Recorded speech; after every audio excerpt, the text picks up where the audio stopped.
大家好，我现在在陕西，今天要到著名的法门寺去玩一下啊。这个很有名的维基景区啊，上世纪80年代，在这个宝塔的下面发现一个地宫，地宫里面啊有2000多个文物呢，其中有10几个啊全是那种禁止出国展览的国宝级的文物，还有最珍贵的有一个世界上唯一的佛祖释迦牟尼的真身指骨舍利啊，也在那里发现了。这在佛教界都是至高的那个圣物啊，非常的珍贵。咱们进去参观一下，来，检票进来了。这个地方门票是90块钱，淡季价格啊，旺季是100，然后老人是免费的，我妈是免费参观的啊。来，进来看一下那个发现地宫的那个宝塔，就是这个叫阿育王塔啊。然后当时这个地宫里发现了无数的奇珍异宝，还有那个指骨舍利，在这里拍个照啥的哈。然后今天是淡季嘛，还下了雪，没有什么游客啊，可以尽情的拍照。当时释迦牟尼去世以后啊，他就火化，然后有84000多份那个舍利子。阿育王统一这个印度以后啊，他就为了弘扬佛法，让那些弟子啊携带这个舍利子到世界各地去建塔，然后去弘扬佛法。当时中国这里呢建了19座塔，这个呢是第5座。当时他们就把这个指骨舍利放在他的地宫里了。后来是怎么发现的呢？当时这个塔呀就倒了，然后重修的时候发现这个地宫了。来，到这里来看。这个就是地宫的入口啊，以前可以从这里下去的，但是现在它不开放了，只能在这里看一看。从这里就通入那个地宫了，但是现在没有开放啊。这里面不光是有佛祖的真身舍利啊，当时唐朝时候那个皇帝特别信佛，当时他们30年会打开一次地宫，每次呢皇帝都会放很多其他的金银财宝还有那些无价之宝进去，所以这里面堆积了非常多的那些宝贝啊。虽然说现在地宫进不去了，但是他把那些宝贝呢全都放在旁边的博物馆了。走，咱们现在去博物馆看看那些宝贝啊，大开眼界啊。这里一共有3个展厅啊，1号、2号、3号，每个里面都放着宝物呢。走，现在去1号展厅啊。这个是地宫的平面图，它一共有好几个室呢啊，一共4道门，甬道、前室、中室、后室。这里面一共发现4个这个舍利子呢，指骨舍利，其中只有1个是真的，3个是假的。这每一个室中发现一个这个银骨啊，假的叫做银骨，真的叫灵骨，真的在这个角落里面发现的啊。先看一下其他这3个银骨是长什么样啊。银骨就是用来迷惑的，万一碰到盗墓的人啊，他们就找到这个银骨，以为是真的，然后他就可能放弃了。看第一个银骨啊，就装在这个里面，这个是一个银做的棺材，很小啊。然后它放在这个铜鎏金的铜浮屠里面，然后它呢又放在这个石头做的阿育王塔里面。他们就是俄罗斯套娃，这样一层套在一层啊。如果你是那个盗墓贼或什么，你发现这个一层一层的打开，看它包装的这么精美，以为就找到真的了哈，其实它是假的。走，真的还在那个后面呢，看一下。第二道是找到这个了，这个就更夸张了啊！你看，它是一个套一个的盒子嘛，这每一个盒子都做得更精致了。最开始的最大的这个是檀香木做的盒子，但是那个木头已经毁坏了。这个呢是用银做的宝函，你看这个盒子上都雕的好多的佛像，这些图案特别的精细。这个也是银做的。然后这个盒子也是银宝函，上面有这些如来讲经的一些图案。然后这个是纯金的宝函，哇，开始上金的了，越来越珍贵了。这个也是纯金的宝函，因为它这个下面有说明的啊，我不是乱说的。再往这边走啊，就是石宝函，但是这上面镶嵌了很多的珍珠之类的宝石。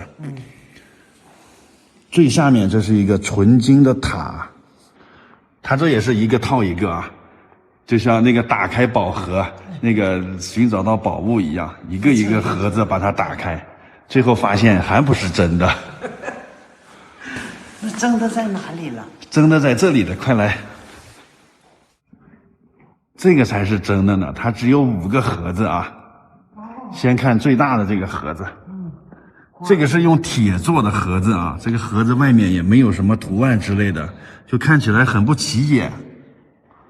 然后第2层盒子是这个，也是银做的盒子，上面也是雕的很多佛像。第3层盒子是这个木头，檀香木的。哦，檀香木。但是檀香木时间久了，已经腐朽毁坏了。看第4层啊，是一个水晶做的棺椁，这水晶上面含有那个宝石，蓝宝石、黄宝石。好，最后才是放真的支孤舍利的这个小棺材啊，这个是羊脂玉的棺材。哇，一共有前面那么多假的来迷惑人，最后这个才是真的。仔细看一看吧。这个支孤舍利就长这个样子的啊，这一共是这4个嘛。妈，你能不能分辨哪个是真的？我一开始我也分辨不出来。刚才人家提示这个是真的啊。这个是真的。刚才我们在博物馆看的有8个盒子的、5个盒子的、3个盒子的，那都是装支孤舍利的那个盒子啊。真正的那个支孤舍利啊，现在保存在身后的这个建筑里。你看，它是这种造型的。这是双手合十啊，把这个宝物捧在手心里，这种感觉，花费了50个亿修建的啊，真是花费巨资。走，咱们进去看看。初一15，它每个月的初一15才展出呢啊，如果你平时来的话，也是看不到的，也要看缘分啊。哦，这个叫做合十舍利塔，双手合十朝拜的这种感觉。就是这样的。带我妈也进去见识一下。哇塞，这里面真的好空旷啊，人走在里面特别渺小的感觉。走吧。正中间是大肚弥勒佛，四周围是4大天王。4大天王正在修呢，这是脚手架还没拆呢。走到后面去，后面看，这里面特别大。现在是淡季啊，也没什么游客。就我和我妈2个人在这儿，就咱俩这个随便参观。哦，这个才是内宫呢，哇，这里面盖的非常的富丽堂皇啊，这挑高相当高了，装修也很精美，给人一种肃然起敬的感觉啊。正中间就是佛祖释迦牟尼。两边各有一个小佛像，这个是他的弟子阿难和迦叶。然后看他的这个底儿上啊，都是各种彩绘。然后四周围的墙上啊，都有很多的这个小佛像。然后看这个墙上，刻满了小佛像啊，这个是千佛图。每个月的初一15，佛之舍利就从中间这个圆盘里升上来了。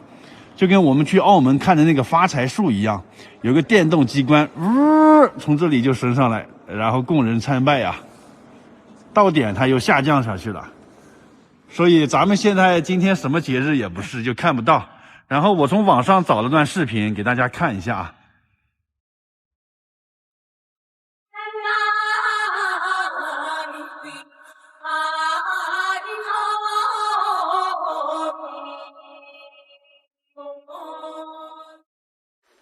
现在返回博物馆继续参观，看一看还发现了什么样珍贵的国宝文物。今天正好下雪了，很冷的，人少啊，确实人少。还有一个国宝就是这个锡杖，它叫做4股12环锡杖啊，用了2两黄金、58两白银打造成的。它是佛祖用的啊，它比唐僧用的那个锡杖等级还要高。你看这个呢，就是叫做鼓，鼓上面呢又套了3个环，4股12个环，这是等级最高的啊。然后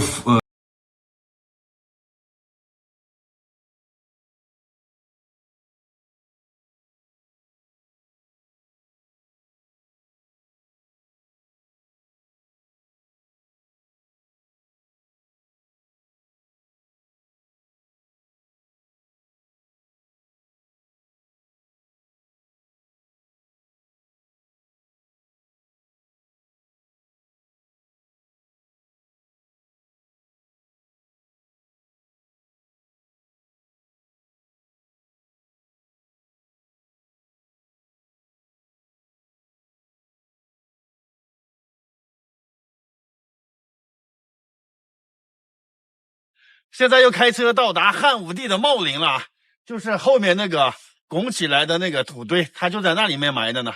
走进去看一看这个千古大帝啊。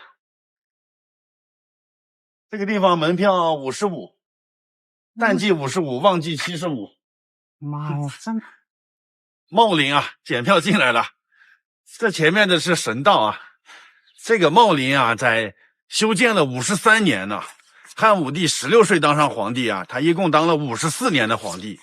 当上皇帝的第2年就开始修他这个陵墓了，花费了巨资啊！你知道国库收入的1/3都给他用来修这个陵墓了，另外1/3用于对匈奴作战，还有1/3呢就是日常生活用度。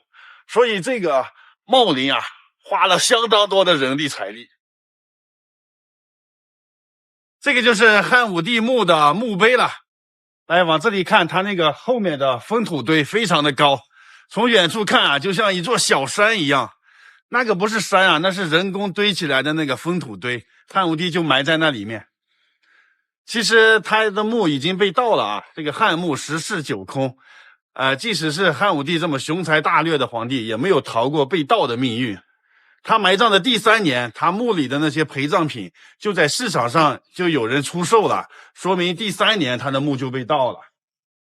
以前他这个墓堆上面是可以上去游玩的啊，现在呢也管理保护起来了，不能上去了啊。然后现在可以围着他这个墓转一圈的。汉武帝的墓简单看一看就行了啊。我们现在去看他周围的陪葬墓，像卫青呀、霍去病呀这些有名的将军，全在他的墓周边陪葬的呢。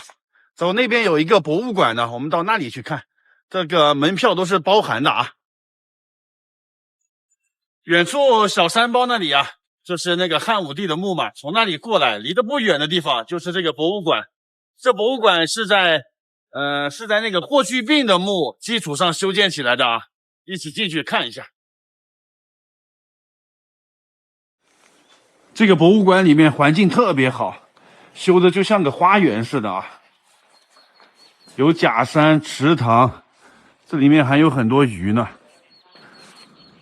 这是博物馆啊，有那些文物展出的。果然，这后面的封土堆就是霍去病墓啊。霍去病一生打仗从来没有失败过啊，他被封为冠军侯，小年纪啊就封狼居胥，达到了一个武将最高的标准啊。这是墓碑，前面有人献花的。他23岁就死了啊，可惜英年早逝啊，太遗憾了。快看，这个就是著名的马踏匈奴石像啊，上面是一匹马，下面是匈奴人，匈奴人被踩在马的脚下啊。哇，当时霍去病他们逐匈奴于漠北啊，匈奴不灭，何以为家？这个马呀，高大雄伟啊，气宇轩昂。下面的匈奴人呢，很惊慌失措啊，然后左手握的弓，那边的右手握着剑啊，被这个马践踏在下面，这代表了汉朝他们的这个功绩啊。从这里有台阶可以走到那个墓的顶端去啊，上去看一看。墓的顶端有一个揽胜亭，站在这上面看风景不错的啊。我们看旁边还有一个墓，那个是卫青墓，卫青是霍去病的舅舅啊。然后那个地方那就是汉武帝的墓啊，他们离得都不远的。你看在这个平地上起了这个封土堆。然后我们再看这个方向，这里还有一个墓呢，这个是匈奴王子金密帝的墓，后来他投降了那个汉朝了啊，被汉武帝一直带在身边。这附近有好几个村庄呢，你看这上面的风景确实不错啊，然后我妈也上来看一看。但是在人家这个墓的正上方建了这个亭子，这样好吗？风水上有没有啥说法呀？然后我们现在呀，也就是站在人家这个墓的正上方。快看，这里有一个三窝神石，这个传说是霍去病从漠北带回来的石头啊。这上面有3个孔，就是当时汉朝的人用那个五铢钱往里扔，如果能3个孔同时扔中的话，代表你运气非常好。他们当时用这个来占卜啊，可以求子招财的啊，挺有意思的。这后面有一个霍去病的事迹展啊，可以了解一下他的一生。然后这里有块石头挺有意思的，就我妈踩的这个石头。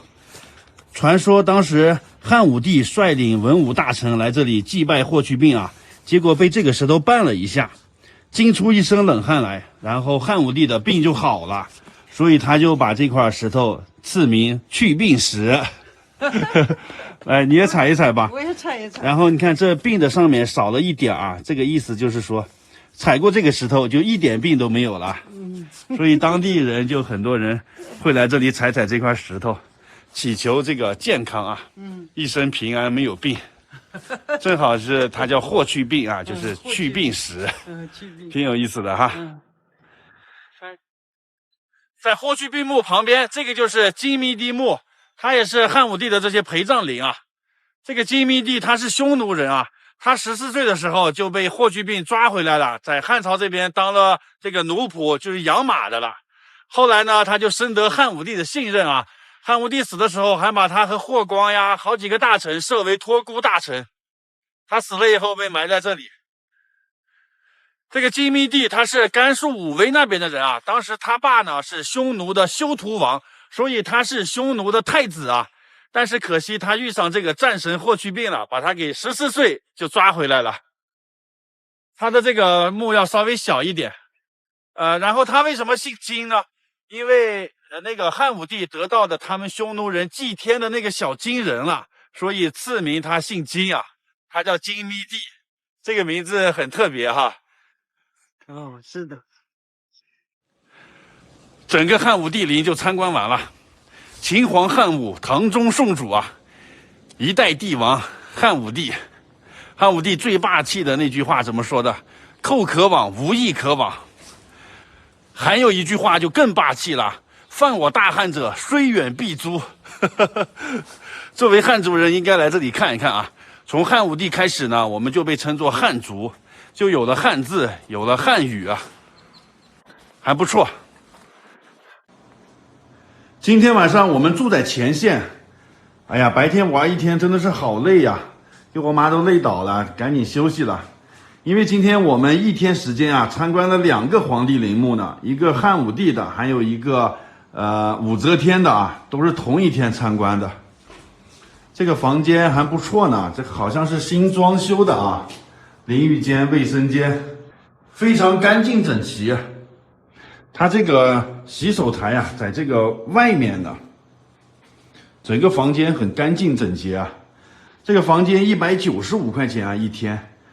哇，这种小县城啊，比西安市区的房间还要贵呢啊！我们在西安住的也就150、160，结果这小县城都190多了。晚上开空调也不冷啊。下面的位置还挺好，很多饭馆啥的。晚上我坐在这里啊，喝点小茶水，吃个水果，有苹果有梨。我现在也很困啊，但是我还不能睡。我要把今天的视频都剪出来，然后还要看一下明天要去的法门寺的攻略啊。大家好，我们现在在陕西，今天要到乾陵去玩一下啊。这里是游客中心。乾陵呢，就是埋葬武则天的地方啊。武则天的无字碑非常有名，今天去看一看。你看啊，乾陵在那个地方呢，远处那个山头上。然后现在呢，要去游客中心买票，坐大巴车去那里啊。走。售票处现在门票80啊，然后这个坐车票是30，老人是免费的。走去那边坐车。上车，循环发车的。盘山路啊，直达山顶了。这就是乾陵的入口了，在这里再检一次票啊。检票进来，这里就是武则天墓了啊。不光埋着武则天，还埋着她老公唐高宗李治呢。这是一个合葬墓，哇，这里埋着2个皇帝呢啊，中国唯一一个就是2个皇帝的墓。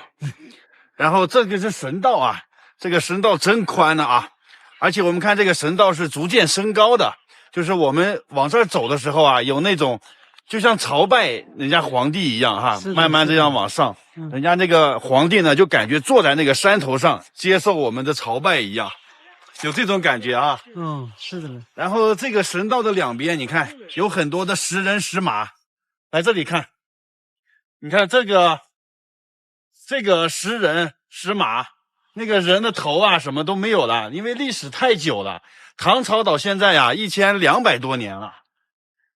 然后这一整排有几十个石人石马呢，看这边的石人特别的高大，然后每一个人手里都拿着一个很长的剑，在这里很威武的站着，是吧？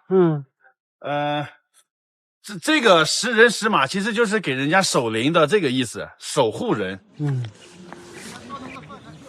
这个就是著名的无字碑，这个碑高啊8米，重98.8吨，它是唐中宗李显为他母亲武则天立的啊。这是一整块石头呢，将近100吨重啊。这上面是没有刻字的，然后它的顶端刻的8条龙，左右各4条啊，你看这边4条，然后这个侧面呢还刻的一条龙是升龙图。这边顺光，这个升龙图看得清楚啊，这里是不是像条龙？然后它不是无字碑吗？但是现在上面刻了很多的文字，能看到吗？上面有很多文字，这是啥意思呢？就是历朝历代那些人来这儿玩的时候刻的，类似于现在的谁谁谁到此一游啊。这边还稍微清楚点，然后这边就完全看不清楚写的啥了。然后它越往上呀，就保留的越清楚。然后这里写的是最清楚的，这是写的大明嘉靖4年6月上旬。然后中间那里啊，据说还有契丹文字呢。契丹文现在已经失传了啊，已经没有人认识了。你看最高的人都写到那里去了，那里都得踩梯子上去写啊。这古人也是素质不怎么高的啊，都到此一游乱写。在无字碑的四周围啊，有这个东西呢，这个叫做柱础石。以前柱子是立在这里啊，就是说这个碑呢，这里有个房子，把这个碑在房子里头呢。但是年代久远了，那个房子已经毁坏了，就剩下这个柱础石地基了。武则天为啥要立无字碑呢？有几种说法。第一种呢是说他的功劳非常大，碑上写这几个文字啊，已经不足以叙述他的这个功劳了，所以就干脆不写了。第二种说法呢，就是说他有功有过，不好去评价啊，然后就什么也不写，让后人去评价。你们觉得呢？那个是武则天的无字碑，在她的对面啊，这里还有一块碑呢，这个是她老公李治的碑。这个碑由7节石头这样垒成的啊，也叫做7节碑。然后碑顶呢，4个角上有4个大力士，相当于是给他守护的意思啊。然后这上面有碑文，这是武则天亲自写的碑文啊。以前这碑文上面是镀金的，所以从远处看都是金光闪闪啊。但年代久远了，现在也没有金了，看不出来了啊。它两个的碑一左一右啊。看这边有很多石头雕像啊，一共61个呢，这个叫做61藩臣。他们都是臣服于唐朝的一些周边小部落的首领啊。当时他们来唐朝进贡啊，就是我们和人家外面友好相处嘛。但是有一个特点，他们这个没有头啊，你看这些头像。每一个都没有头，头去哪了？现在也不清楚啊，专家也解释不清楚。以前这个雕像的后面啊，都刻的他们是来自哪个国家，叫什么名字啊？年代久远，现在也看不见了。对，你看看这个后面，后面也看不见，后面都后面都完全没有字了，看不清了。风化的都成这样的了，看不到了。看不见。唐朝时候万国来朝，从他们的这些服饰就可以看出来，这不是我们汉族啊，都是周边这些少数民族。这里有一对狮子啊，这个狮子的非常威猛高大，就是炫耀唐王朝的强盛啊，这个神态威严嘛，象征着这个皇权不可侵犯啊。狮子是那个从波斯那边进贡过来的啊。从这里回看一下走过的神道，哇，非常的清楚啊。然后我们再看一下背后的这条路，直达山顶啊。南方的才子，北方的将，陕西的黄土埋皇上啊！现在就到那个山顶去看看埋皇上的这个山。哇，走到这个地方都没有路了，只剩下这种土路了。哇塞，好陡啊！我就不往上走了吧，你上面不知道还有多远。你们从上面下来了吗？啊，对。还有多远呀？大概？哎呀，好远呐，我不想走了。这就是山顶了，哇，费了9牛2虎之力啊，终于爬上来了。这上头啥也没有，一堆乱石头啊。但是这里是最高点，看风景还不错的啊。哇，皇帝就埋在下面这个山腰中啊。这我连墓道口都没找到啊，更别说盗墓了。然后这个方向就是刚才的神道，从这里看得非常清楚啊。你看神道的前面鼓起来2座山，那个叫做双乳山，这个非常形象。看神道笔直的通向那里，这个双乳山就像一个门一样啊，守护着它这个陵墓。这个地方海拔1070多米啊，它实际上是一座孤峰。因为四周围再没有其他的山峰了，只有它一座。当初是怎么选址选在这个地方啊？唐朝时候，他们派出了他们国家2个顶级术士，一个袁天罡，一个李淳风啊。然后袁天罡的夜观星象，看到一颗星啊，就落到这边了，他就在这里埋了一个铜钱。然后李淳风呢，是白天正午12点，然后也是掐指一算，觉得这个地方是风水宝地。在这里埋了一根银针，然后皇帝就按照指引啊，派人来这里寻找，果然就发现那个银针正好插在铜钱上面，就确定这个地方是他们的陵墓地址了啊。他这个乾陵是唯一一个唐朝没有被盗的墓啊，历史上呢也有人来这里盗过，有过3次很危险的盗墓行动啊。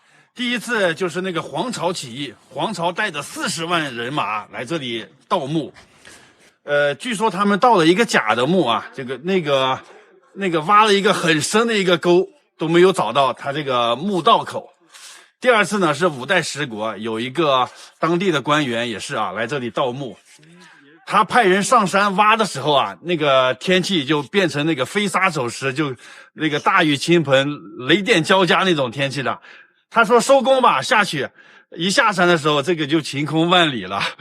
连续搞了这么3次啊，然后这个人就觉得，哇，这个皇帝显灵了，不能挖他的墓，然后就放弃了。还有第3次就到民国时候了，那时候已经有飞机、大炮、有火药了，他们就组织人在这里用炸药炸开这个墓道啊，但是从里面冲出来一股黑气啊，把那些人就都搞死了，反正也是很神奇的，就是这个墓没有被盗过啊，保存很完整。有一个成语叫做泾渭分明，我们现在就到了成语的这个地方了，来过来看看。这里是一个观景台，在陕西呢啊，今天开车特意过来看一看。看就在后面呢，你看这里有2条河，它汇聚了啊。宽一点的这条河就是渭河，窄一点的那个河叫泾河，它俩在这里就相聚了啊。这个泾河汇入渭河了，它俩汇合的这地方应该是有一条线的啊，就是一清一浊，就特别明显。但是因为我们现在来的是下午，正好是太阳逆光，也看不太清楚啊。那个交界点不是很分明。渭河是黄河的第1大支流啊，然后泾河又是渭河的支流，泾河汇入渭河以后，它俩一起往那边就流入黄河了啊。然后大部分时间呢都是渭河比较浑浊，泾河比较清澈啊。但是在每年的7、8、9这3个月份，就是汛期的时候，这个渭河这个泾河的那个泥沙含量就暴涨100倍。到那个时候，这个泾河它就会比较浑浊，所以它两个这个浑浊的会转化的啊，并不是说它一成不变的。我们现在看呢，看不太清楚，因为逆光。我飞无人机看一下吧。如果在南岸那边的话，应该会看得比较清楚。然后这里游客也挺多的啊，可以直接把车开到那个河边去的。那里都是免费停车的啊，包括这个地方，这个楼上的观景台这些人也挺多的。这地方只能开车过来啊，没有别的方法。河边有点风大，现在我们回车上去了。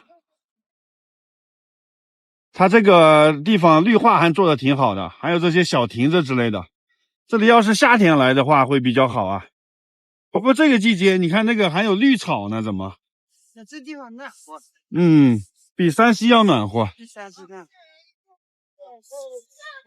这边的汽车都停在马路边啊。然后对面还有很多卖小吃的呢，炸臭豆腐呀、爆米花、烤肠之类的，还有水果，挺热闹的这里。我们现在开车到昆明湖这个公园了。哇，这个公园门口有一个巨大的雕像，快看，这个是汉武帝啊！汉武帝站在船头，这个威武霸气的姿势，那船上全是他的士兵。这个地方以前啊是汉武帝练兵的地方，所以现在放了个他的雕像。哇，这个雕像相当的震撼啊！你看它那么高呢，非常的震撼。拍个照吧。